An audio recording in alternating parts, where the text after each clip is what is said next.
What would I say to a young Ed Hajim arriving on campus in his black leather jacket? I would tell him basically to test yourself, reach. You've got a chance now to be in a cauldron where failure is not a problem. In fact, early failure is a gift. And I failed. I thought possibly I wanted to be a physicist. And I took physics in my sophomore year, and that taught me I wasn't going to be a physicist. And I went quickly back into engineering. So test, reach, do things that make you uncomfortable, find out what your true passions are. Also find out your principles. These are the things you can do while you're there in college. And that's what I would tell Ed Hajim, to make sure by the time he graduates, he's basically explored his passions, explored his principles. Also test out your partners. Find people you like to be with, people that can help you.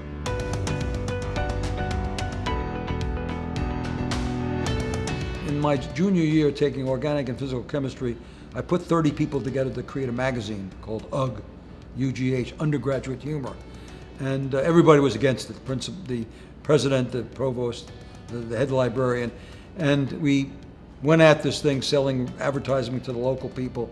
And the moment we produced the magazine, we sold the entire first issue in 45 minutes. And that was a great moment, and it just inspired me to recognize what I really like to do, which was to put people together to create a project.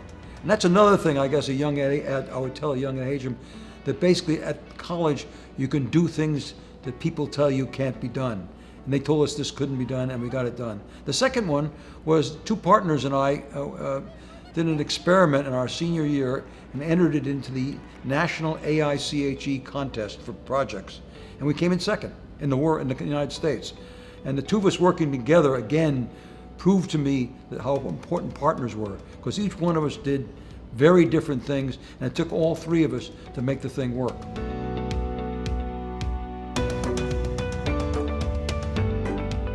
Well, the engineering education starts off to teach you how to work.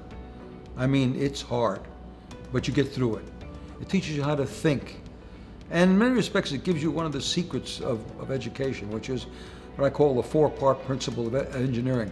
Observe, create the process of investigation, execute that investigation, then analyze the results.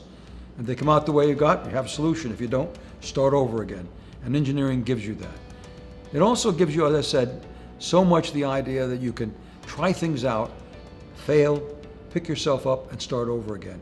So it puts in my life one of the most important principles: never be a victim. Basically, use that energy to find out what's next.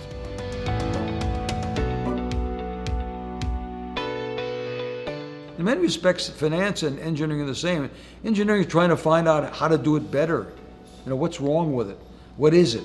In many respects, in finance, you're doing the same thing, working on companies, trying to find out what they're doing right, what they're doing wrong. In engineering, you also study context, you study the environment.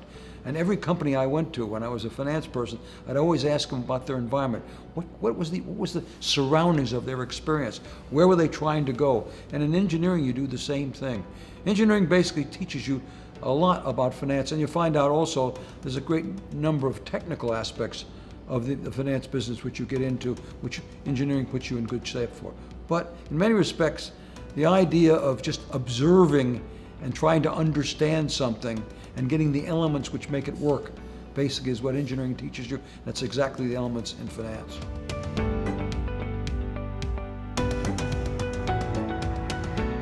What made me become a board member of the University of Rochester's Board of Trustees?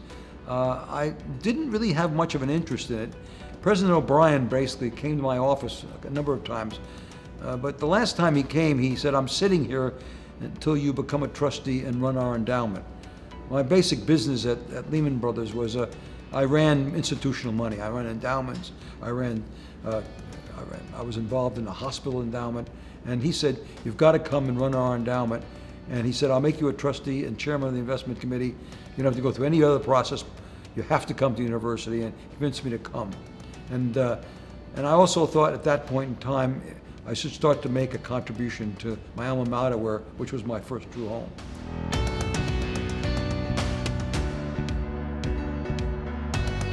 Why is giving back to the university so important to me? University basically, changed my life. I was a kid from an orphanage with a funny New York accent and all the wrong clothes. And 4 years later, I was a chemical engineer. I was an ensign in the United States Navy. I had been accepted by I did bury my background, but and I was kind of a little bit of a mystery because I wouldn't tell people where I lived or what my family did and so forth, but they all accepted me. So I got friends, I got an education, and I got the first real step in life. And it basically, by my senior year, I realized that I really could be successful. And the University of Rochester gave that to me.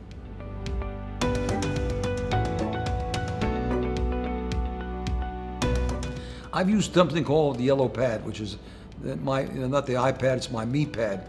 And every time I make a decision, I would take it out and write down the different elements that I was trying to make the decision on. And as I reviewed those multiple yellow pads, I kept coming up with these words. What's your passion? Does this experience fit with your principles? Who are the kind of partners you want to have? Is it the right plan? And in this plan, I always used context. What was going to happen if I took this job? Write down where you want to go and how you think you might get there. Because there will be turns in the road.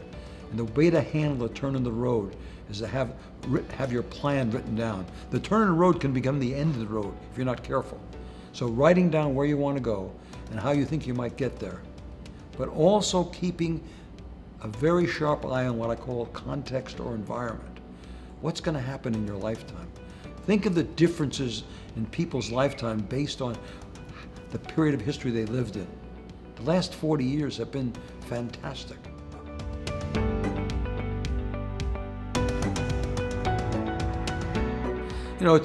It's easy to say and it's cliched, but what do I see for the University of Rochester? To be the best it can be. But I'd like to see it continue to what it's been doing, producing people that are not only good at what they've learned, good because what they've learned here, but are also good people. I'd like to see them spend a little more time early on in their time at Rochester in things like understanding themselves, focusing a little more on self, because in my book, The Island of the Four Ps, the young man is on a boat and he gets to an island, and it's the first time he's separated from the navigator and the captain, who are mom and dad. And I'd like to see people understand what that transition really means.